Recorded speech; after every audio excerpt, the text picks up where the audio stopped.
Welcome to the All About Us podcast. Today I have a special guest coming all the way from Canada.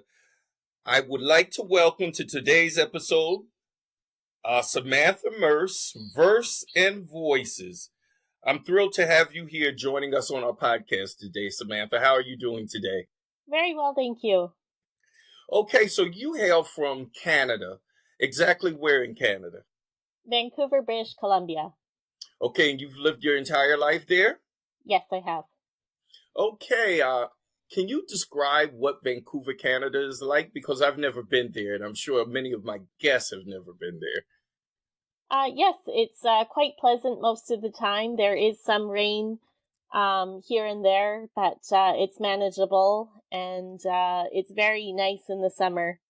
Would recommend. Okay, and what is your winter weather like? Because we're off the Great Lakes here, so we get a lot of what they call a lake effect snow here in Syracuse.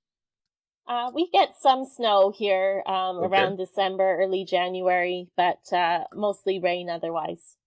Okay. What was your childhood like? It was very pleasant. My parents were married at the time, and I had a younger brother, and then I would have a cat and a dog too, so it was just very nice. Okay, and where did you attend high school at? I went to Lord Byng Secondary School. Okay. And what were some of your major influences, as you went from adolescence into your later teenage years? Probably music. When I was 19, I joined the Vivaldi Chamber Choir. Okay. And in elementary school, I played the flute. Okay. Okay. What is the diversity of the population like in Vancouver, Canada? I know in Canada is known for accepting a lot of immigrants from various different countries. So I don't know about Vancouver itself, though. Yeah, it's fairly diverse in Vancouver, especially lately. There are more and more different cultures, and multiculturalism is very accepted here. Okay, and how do you, or what have you done in that diversity aspect, and what have you been exposed to? I helped out with kind of nonprofit Threads for Power. Okay. Helping kind of social justice and raising money for those who need it through music and through clothing giveaways. Okay. So going to your poetry, you started out singing in a choir. Was your poetry initially geared towards music or just spoken voice? I kind of started out with music, like I wanted to be a songwriter, but then I found that the poems fit more naturally with the spoken word. So I put them there. Now, as far as, do you just publish your poems in written form, or have you actually performed your poems, like in spoken word performances? I haven't performed my poems. I did do a voice recording, and it was sent Okay. to a radio station, so that was cool. Okay. But otherwise, just my 2 books. Okay. So your poems and your 2 books kind of give us, just a short little, how can I say it? Give us a scene or a background of, what do your poems and what do your books kind of aim at? What topics and what subjects do you address in your poems and in your books?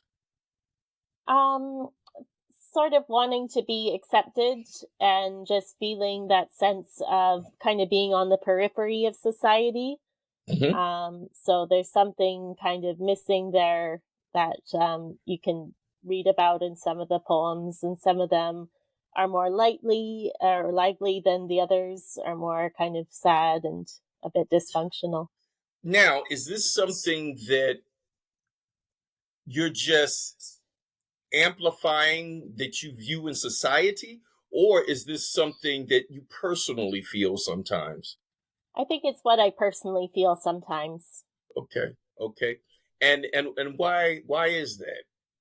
I think it's growing up and having learning differences and just not feeling as accepted by like other kids my age growing up. And sometimes I would play with younger kids and just getting used to that growing up. That can be very difficult. I'm going to share something with my son. My 18-year-old son had ADHD.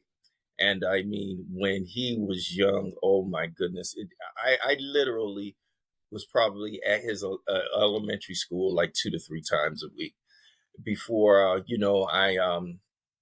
went to court to get him on medication. His mother, I had custody, but his mother didn't want him on medication, and I had to put him on medication. I mean, sometimes my son would be biting desks. Sometimes he would climb up on the cabinets and be throwing erasers at the students and the teachers. And so it was just, I can, and then he had a hard time fitting in. Kids used to tease him and everything else. But as he got on his medication and as he developed, he began to get out of it. He grew out of it, and now he's doing quite well. But things such as that also can, continue to affect you into, even your early adulthood. Yes, Okay. very much so. You've been published in numerous poetry journals and have sub-published 2 poetry collections. Can you tell us about your journey in poetry?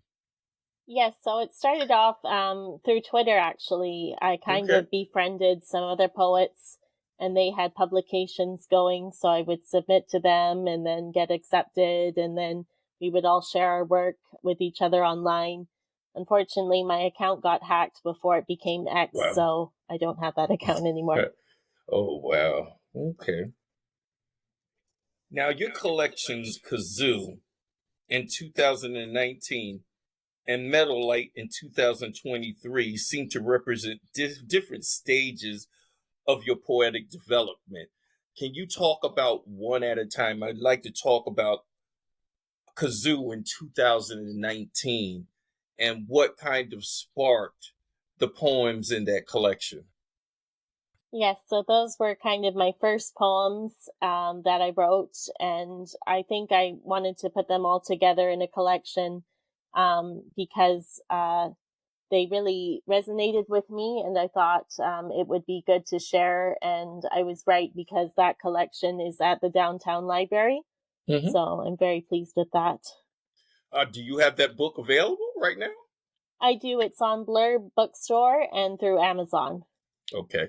We'll make sure we'll have those on the link. Do you have a physical copy present with you right now? Yes, I can go grab it. One moment, please. Okay.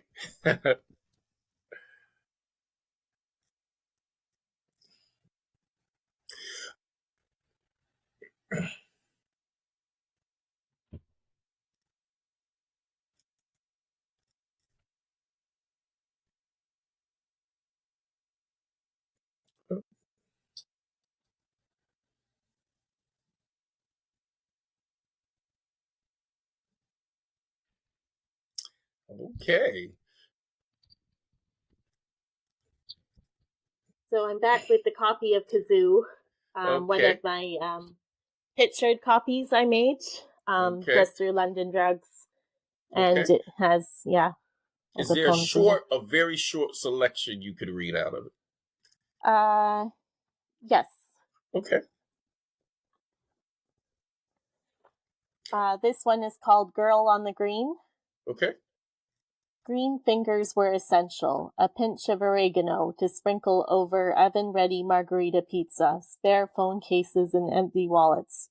She would run into problems, drop a hyoscyamus under her tongue for treating hypersensitivity, unsure of whether she should quiet her mind or continue the chatter, thinking about a distinct oxymoron on the sectional, oversharing discreet celebrity dalliances. Madness was born out of creativity, grew irritated by the spotlight and sought nightlife, retreating to retail and radio. So, can you give us kind of a synopsis of what that individual is dealing with briefly? An I overview. would say they are caught up in kind of distractions and they aren't finding purpose within themselves. Okay. So I guess the source of that poem or the person that's conveying these ideas, then they can get overwhelmed by things and events around them. Yes, exactly. Okay, get overwhelmed by things and events around them, which makes it difficult for them to process. Yes. Okay, and then continue on and develop their own personal development. That sounds kind of like a little like ADHD, like overly overstimulation. Um, but yes. Now, if we go to Meadow and Light in 2023, what made that collection different than your Kazoo collection? It's a lot more what speaks to me now, so it's a bit more mature. Okay. Different themes have come in through different life experiences. And what are some of those things? Just like love and jobs and Okay. facing disappointment and other things. Okay. Okay. Well, great. I mean, those types of things are, sometimes very difficult for people, especially early on in life, to deal with and to overcome. And so I can very much understand that. What is the job market like in Vancouver, Canada right now? It's kind of a mixed bag. Some people are working from home, some people are underemployed. Mm-hmm. Some people are trying to get back into the job market and really looking for jobs. So Okay. Okay. All righty. Hold on here. Hold on, please. Hold on.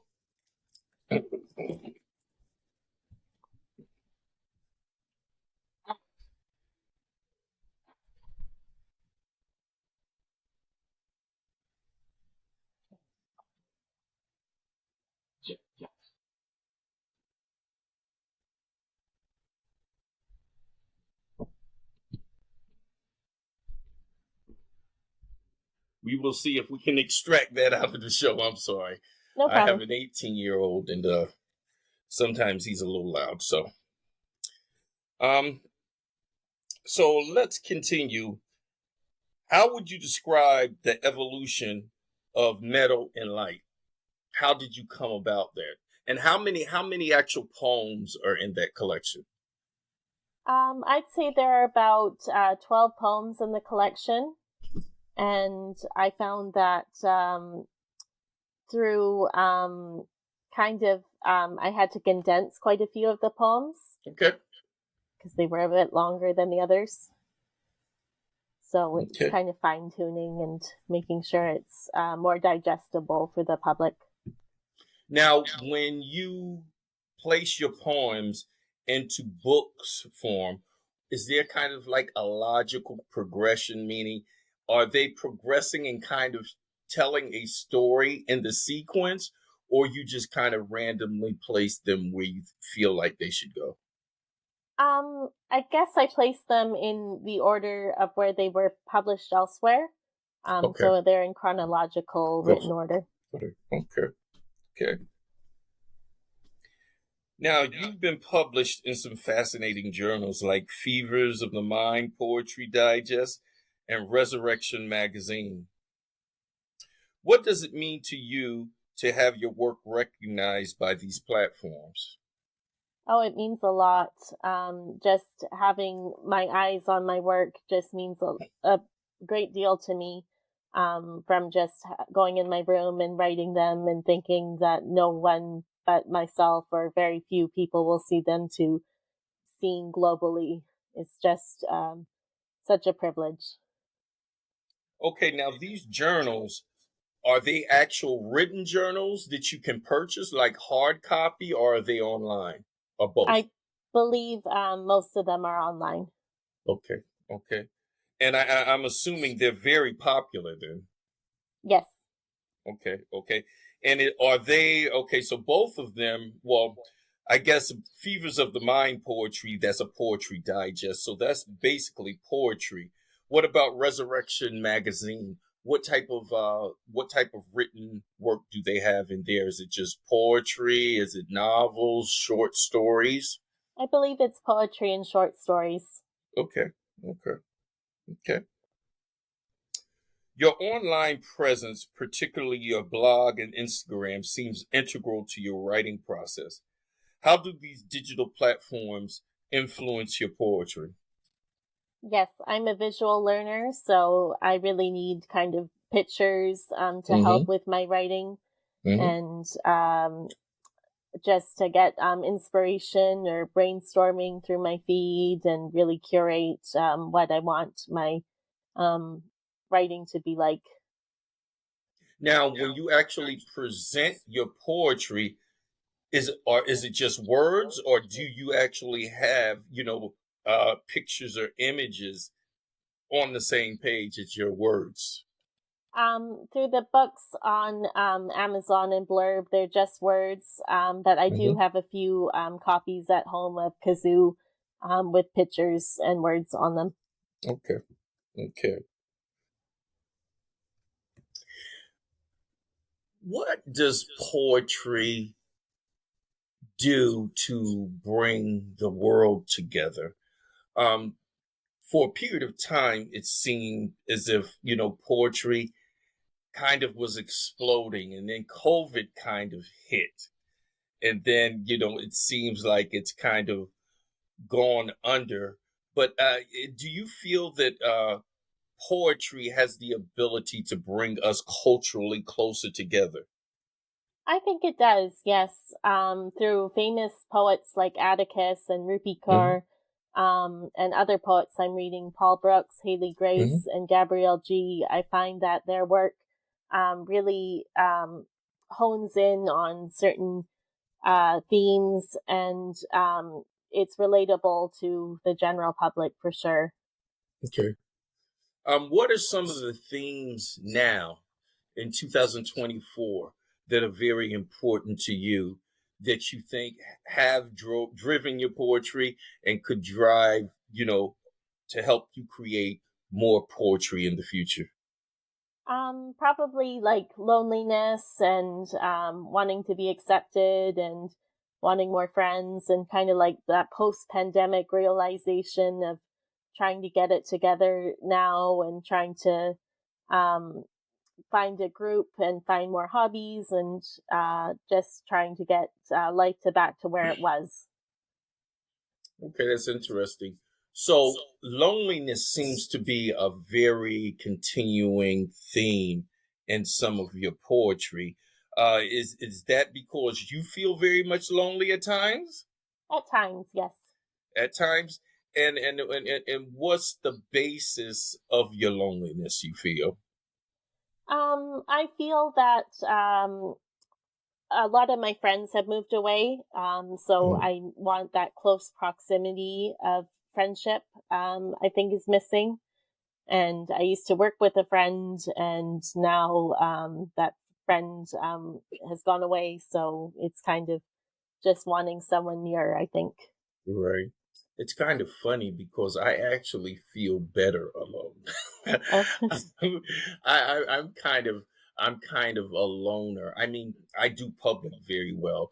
I mean, I enjoy being out. I enjoy being around people, but over time it gets a little tiresome for me.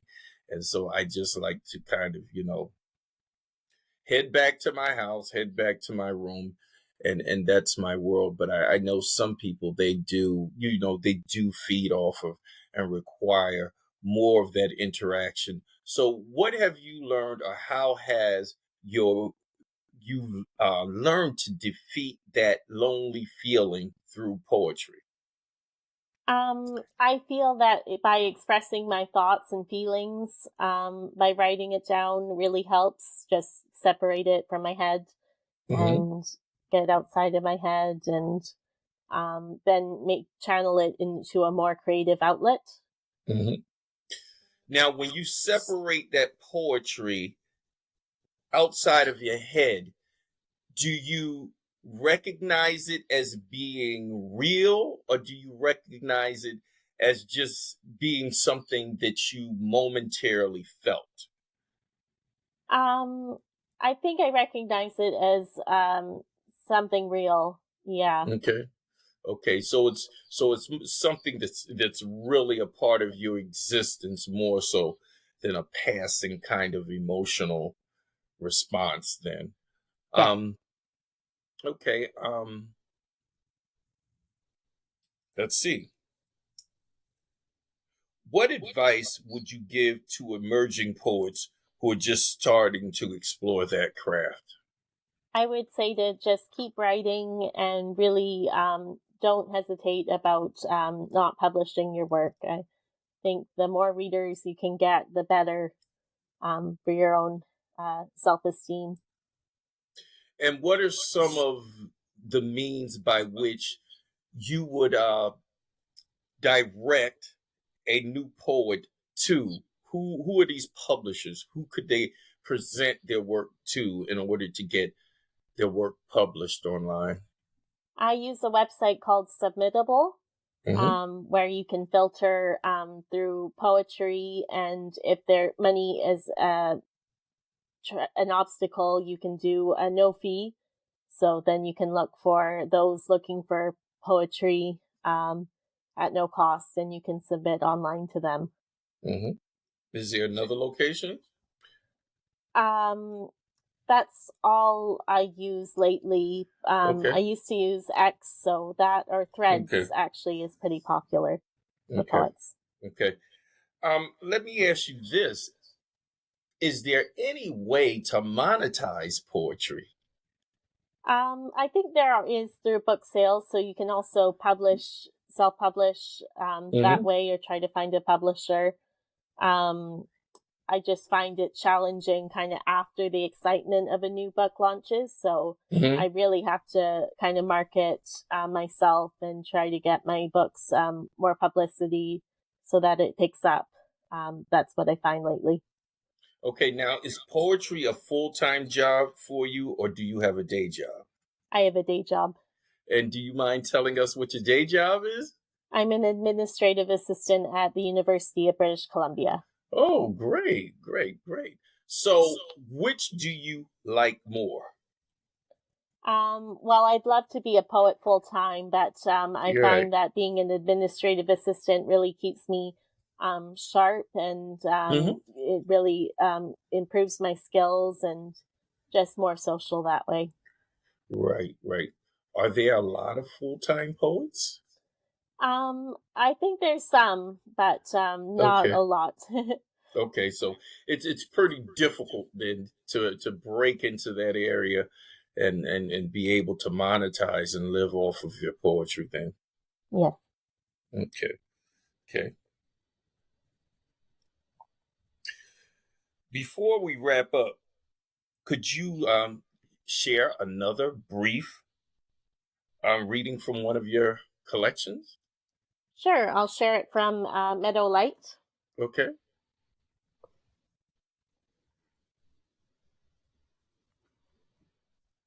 So this is Won't Make Peace. The magnitude of Mars is inconceivable. There are a couple of things I forgot to say. Should I give up eating peanuts and honey for my blood type?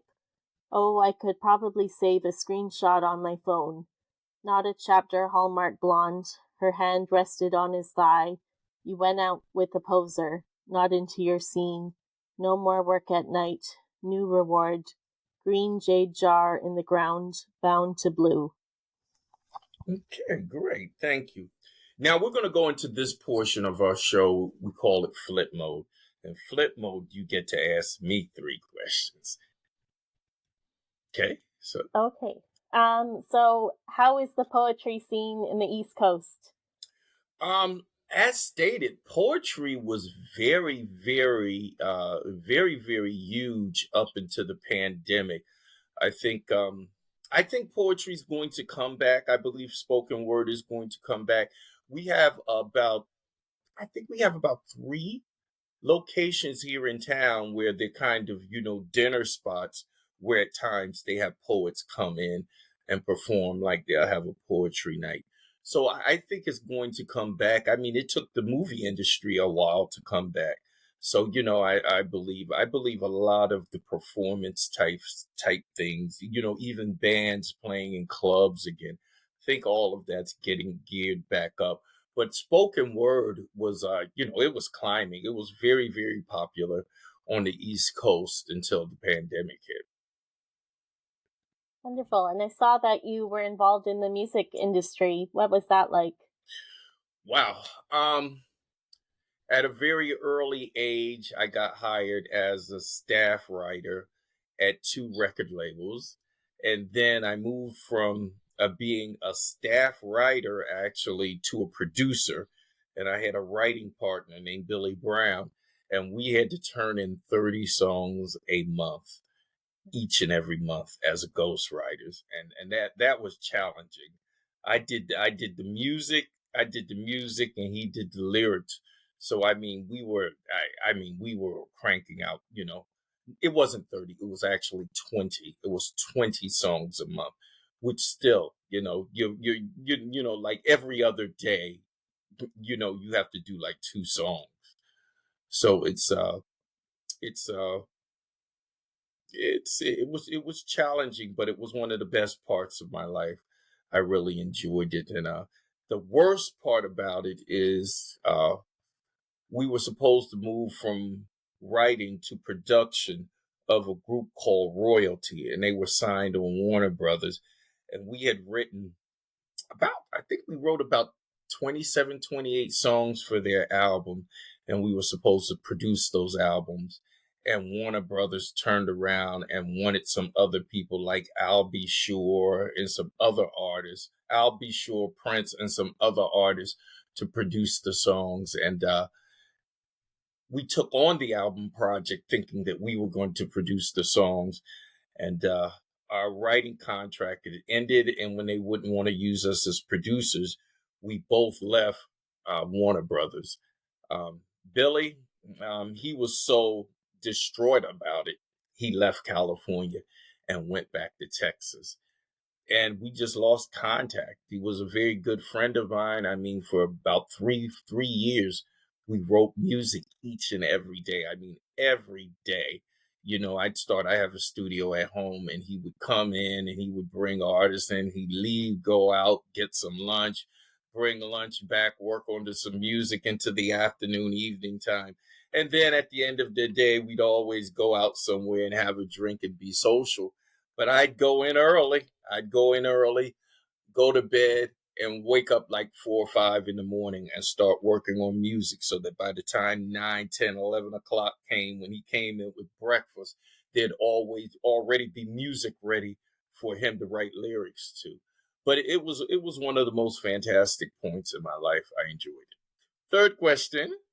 All right. What was your military service like? I spent several years in the military, starting off as a tactical general purpose computer technician in the Marine Corps, then switching over to the SEALs and becoming an advanced underwater demolition specialist. So I've had some challenging times in the military, but I'm glad I did it. I'm glad I served my country. Mm-hmm. Well, it was nice having you. And once you publish a few more poems, maybe we'll bring you back again. Sounds good. Yes, thank you for having me. Okay, so you should see this being published probably within 2 weeks. So, guests, I would like to thank you for sitting in on this podcast featuring Samantha Merz, and her actual publications will have a link where you can go and look for them online. This is the end of the show. Goodbye, everyone.